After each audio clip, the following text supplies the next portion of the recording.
lasomatekisi wesifazane odutshulwe wabulawa ngaphandle komuzi wakhe oseMonhlemi eThekwini ngomsombuluko ukholwa ukuthi ubulawele kumele iqiniso nokuba nesibindi.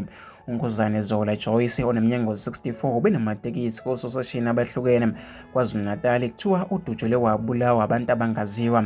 Abazibonele kwehla isigameko bathe abahlaseli bebehamba ngeToyota emhlophe kuthi umufi bamdubule esathi uyehla emotweni ekhokha ngebanga elihambile bimsusa kwa-Pick n Pay endaweni.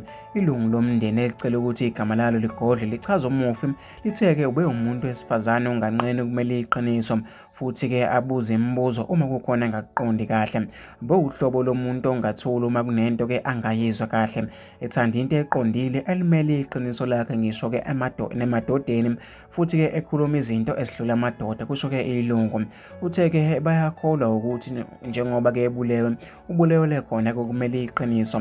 Siyazi-ke imboni ukuthi-ke injani kuliwa-ke ngesibhamu, kusho-ke ilungu. Liveze ukuthi umufi ibhizinisi lamatekisi beseneminyaka eyevile kweyi-30 angena kulo ngokulithanda-ke kanti-ke ubenamatekisi asebenza kososeshini abahlukene. Lithe-ke isigameko sibalimazile bewumndeni futhi-ke wathi bayazinxusela kwisantakho ukuthi ilisukumele udaba lokubulewa kosomatekisi embonini. Uthe-ke kuzwela kakhulu njengoba kumufi bengumuntu wesifazane othathwa-ke ngokuthi-ke ngokwemvelo akakwazi-ke ukuzilwela.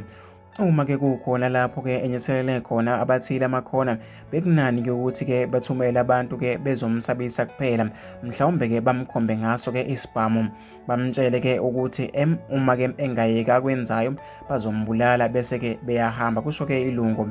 Lithe-ke ukuthola noma-ke bakuthola kunzima ukuthi umufi ubulawe sengathi-ke isigebengu phambi komuzi wakhe. Lichaza-ke ngesigameko lithe-ke umndeni uzwe-ke kukhala isibhamu, omakhelwane babona-ke umufi edutshulwa ngaphambi kokuba-ke abahlaseli bebaleke. Libuye laveza ukuthi umshayeli wemoto ehamba-ke ngebanga noma-ke elihambile usale-ke ethukile ngendlela engachazeki.